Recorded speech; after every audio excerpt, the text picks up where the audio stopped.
Hello po, magandang araw po sa inyo. Ako po si Paulo Plumantes na bumabati sa inyo ng magandang hapon po at maliwanag na araw ngayon.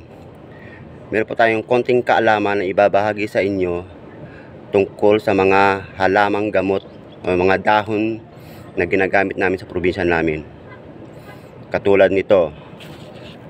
Sino nakakilala nitong dahon na to?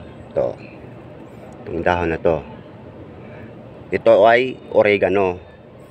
Ito ay ginagamit sa mga katulad ng mga bata, ubo. Pag may ubo yung mga bata, ito ay nilalaga. Kaya pinapainita, tapos pinipiga yung katas nito. At papainom po sa bata. Katulad po, lalagyan po muna ng may honey, tatawag ng honey. Yung pulot ba, para hindi malasahan yung pait. Maganda ko to sa sa ubo kasi meron siyang lamig na mararamdaman sa lalamunan. Kaya ito po yung ginagamit namin para sa gamot sa ubo ng mga bata. Saka ito pa po, meron pa po isa. Ito naman yung tinatawag namin sa probinsya, dahon ng labnog. Puno siya na parang ligaw na puno, pero ano po to, nakakagamot. Ito lang po ay inilalagay sa pag may trangkaso yung bata, kaya lalagnat.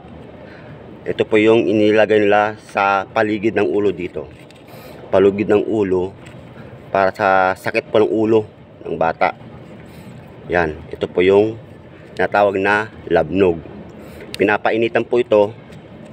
Tapos pag siya ng init sa init ng apoy, dito po itatapal yan po dito.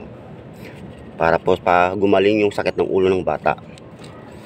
Ito pa. Ito nakikilala niyo po, nakikilala niyo to. Ito.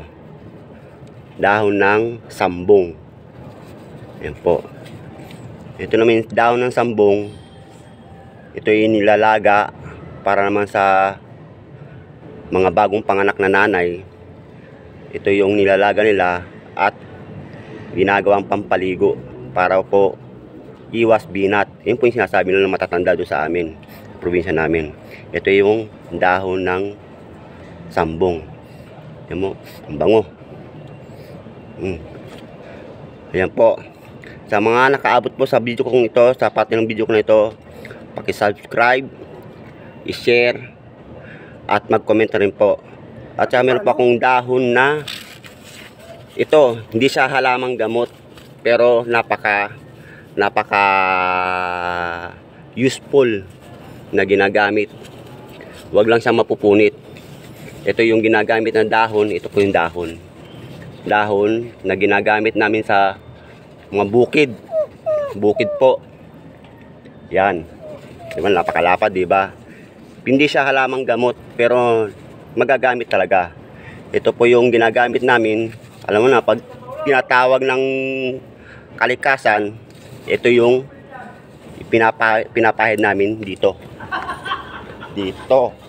Yan, diba? Huwag lang siyang mapupunit, kasi sigurado pag napunit to, ganyan, may sasabit dito. Yan, may maiiwan. Kaya po, yan po, diba? Salamat po.